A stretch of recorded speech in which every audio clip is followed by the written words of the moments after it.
Hi, welcome back to another episode of Coldstream Rod Shop. I'm Derek Fraser. This week we're going to be working on the 32 5-window doors. We're going to focus more on the Moncton Coupe, as I said at the end of the last video, just to try and finish it off and move it out.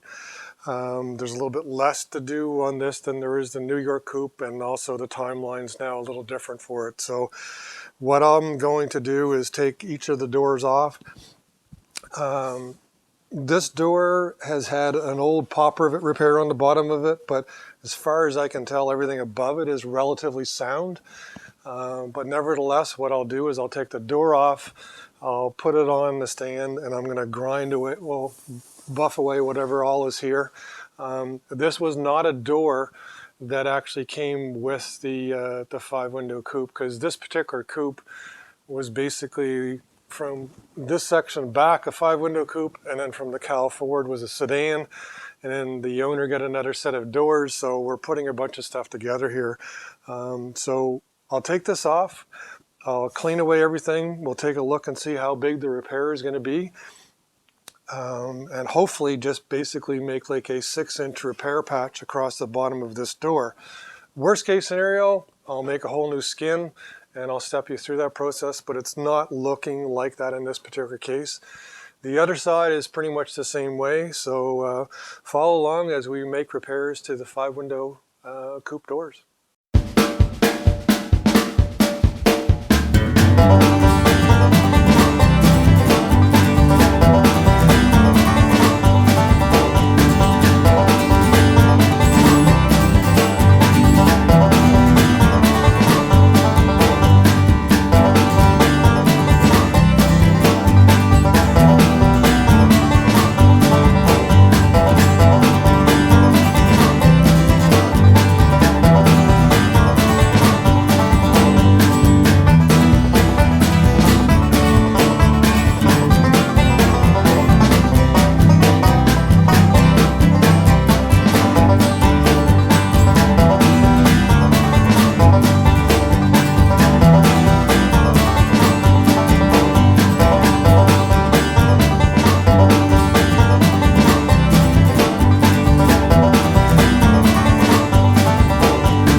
As you can see from the time lapse, I ground away the lower door skin. I made some measurements from the belt line down, the width here and the width there, because it's not a perfect square. But as I ground it away, I found that that patch actually was it was bronze welded in, a little nastier than what I thought it was going to be. And also, there was a multiple patch, that's okay. But the other complication I've just found into is the inner bottom of the door panel actually has to have a repair made to it. So although I'm prepped to make this to weld on here, which still looks good, the upper part of the door skin is really good. Lots of nice thick metal here to weld to, so we're golden there. I have to switch gears now and actually make a repair and do the inner lower door panel. Done that before, did a bunch of it over on the 32 pickup, so I've actually got some templates over there with the angles, so hopefully I'll get to use those again. So follow along, it's just got twice as much work, but that's the way it goes. Here we are a day or so later. What I had to do was actually cut the bottom of the door off. Was really crusty and couldn't use it basically. My dilemma was to see if I could try and make a piece like this, and like I said previously, I have made door bottoms like this. I made them for the 32 Ford pickup, but the owner of this car actually had some door bottoms that were for 5 windows and coupes. I think for 5 windows and sedans. So I got 2 of them from him. This one here, I think, was more for a sedan because the sweep actually wasn't right. The sweep in the front was good, but what I had to do is actually cut the lip and then tip it down so it followed the shape of the door. So this one's on the driver's door. It's basically ready for me to make a patch panel now and put up. I get it actually almost ready. I'll have to clean up some of this on the inside, but I'll make a patch panel for the bottom of this door. And then over on the Moncton Coupe there, that's the driver's door. The passenger door was also done. Hopefully the lighting is good enough so you can see it, but I've replaced the bottom of the passenger door as well. So this is actually a reproduction piece. Like I said, I didn't make it. You can buy them. I'm not sure if this came from Howells or someone like that, but this one went on no problem. The sweep was correct. It's ready to go. The door skin on this one is going to be a little more complicated because there's a lot of damage to it. I'm either going to have to replace the whole door skin or make it come up quite a ways. This actually might be in part 2. It's more looking like I'm going to have to do a part 1 and a part 2, much like I did the quarter panels. So I'm going to carry on here tonight. I'm going to make the bottom for the driver's door, try and get it welded in and then cleaned up and finish off this video for this week.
And here's the panel on the new door. The door is back on the car. I've adjusted the gaps over here and across the bottom. I get a tiny little bit more tweaking left to do before I'm happy with it, but you know, for a door that wasn't part of this 5-window coupe nor this part of this sedan cowl, it's on really good. So that's that door for now. We aren't able to do the other door in this video. Time has run out, so there'll be a part 2 of the door video next week. So please like, share, tag, and subscribe. If you have any questions or comments, please send us a message and we'll do our best to answer you. And everybody have a great week. Take care.